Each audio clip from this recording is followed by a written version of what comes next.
Good day everyone, I'm Arnel Bivaliana. For today's video, I'll show you how to make crossover and straight through cable. Ang una nating gagawin ay crossover cable. Before that, brief information about crossover. A crossover cable is a Ethernet cable used to connect to similar devices directly. It allows direct communication by swapping the transmit and receive pins on each end. First, we need to prepare UTP cable, wire stripper, RJ45, crimping tool, and LAN tester. After I get the materials that I need, second step I do is tanggalin ang outer jacket ng cable using wire stripper, or you can use the crimping tool. After that, remove the white thread to not hassle in arranging the wires. Third step is untwist the wire. After untwisting the wire, we use the T568A arrangement like white green, green, white orange, blue, white blue, orange, white brown, brown.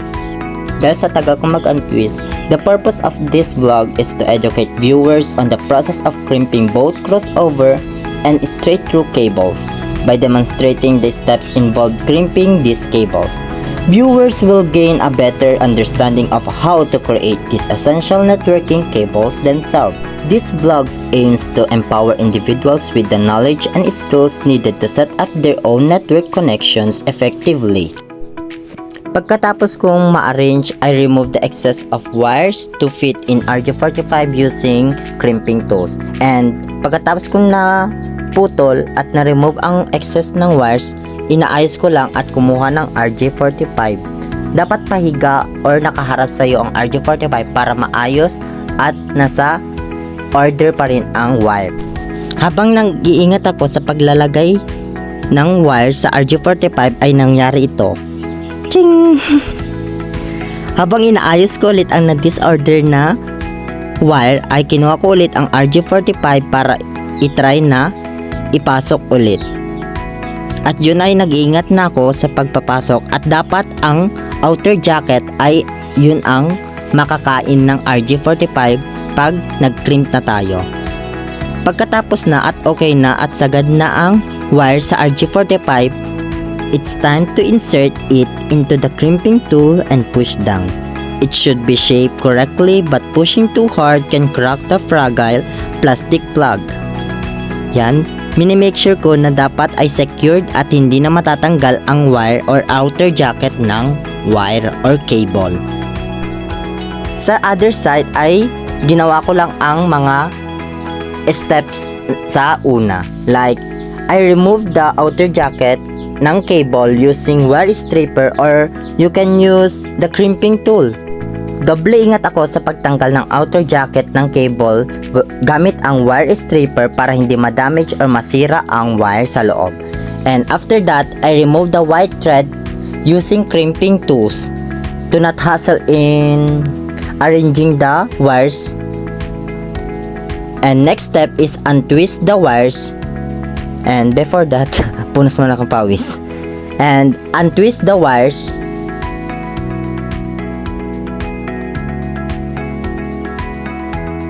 After untwisting the wires, we arrange in T568B color arrangement.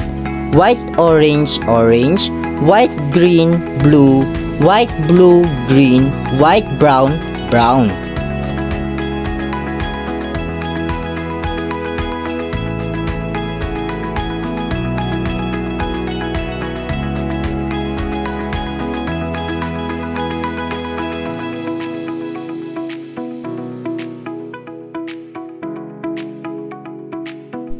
Pagkatapos ko ma-arrange ang wires in order, ay kinuha ko ang crimping tool para tanggalin ang excess to fit in RJ45.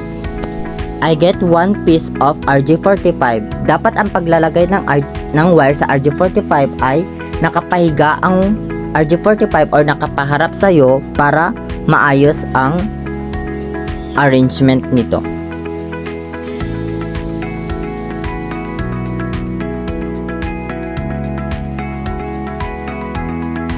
Habang ako ay naglalagay ng wire sa RJ45 ay minimake sure ko na dapat ito ay sagad sa dulo ng RJ45 para umilaw ng maayos mamaya. And after that, it's time to insert it into the crimping tool and push down, and it should be shaped correctly, but pushing too hard can crack the fragile plastic plug. The moment of truth! Ang pangalawa natin gagawin ay straight through cable.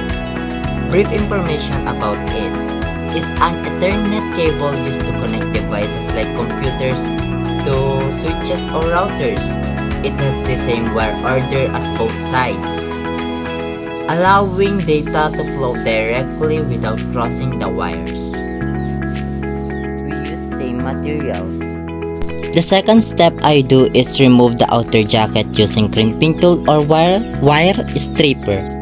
Dapat may pag-iingat tayo sa paggamit ng wire stripper, and pagkatapos nun, natanggal ang outer jacket, sunod naman nating tanggalin ang white thread to not hassle in arranging the wire. Third step is untwist the wire. Need nating i-untwist ang wire para maayos at madali na lang nating i-arrange mamaya.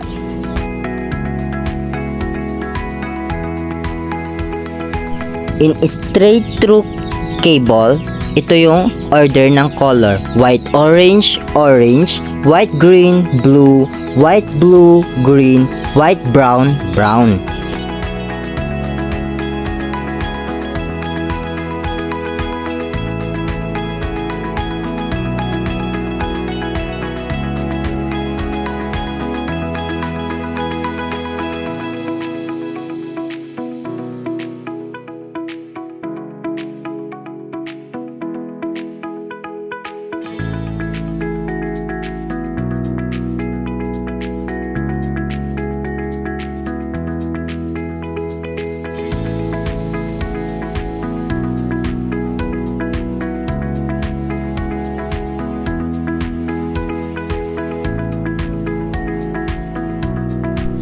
Nang matapos na nating ma-arrange ang wire in order, ay tanggalin na natin ang mga excess ng wire to fit in RJ45. We use the crimping tool.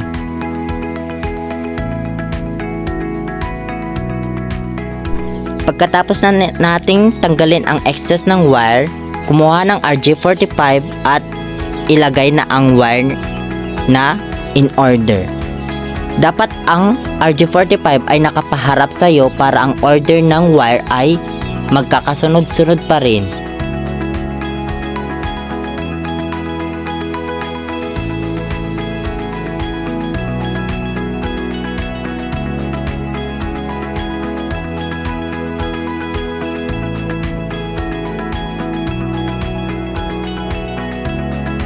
Kailangan nating i-double check na ang lahat ng wires ay into the gold pins that the head and made up in the proper order. Push the head into the open space of the crimping tool and squeeze it close hard. If you don't crimp the cable all the way, the head may come off. On the other side of the cable, ay gayahin lang natin ang step na nauna kanina.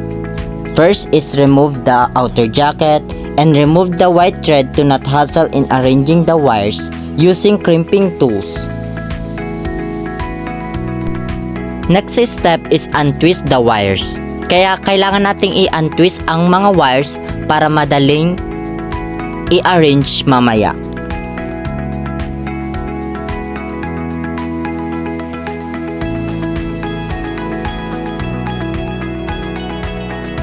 After we untwist the wires, kailangan na nating i-arrange it in order: white orange, orange, white green, blue, white blue, green, white brown, brown.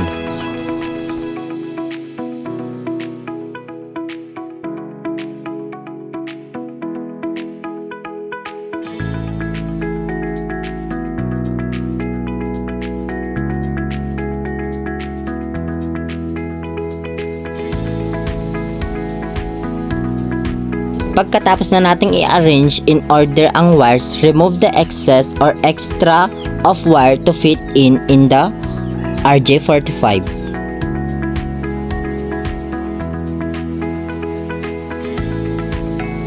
Pagkatapos natin matanggal ang extrang wire ay kumuha ng RJ45 na dapat ang RJ45 ay nakapaharap sa iyo para maayos at in order pa rin ang wires.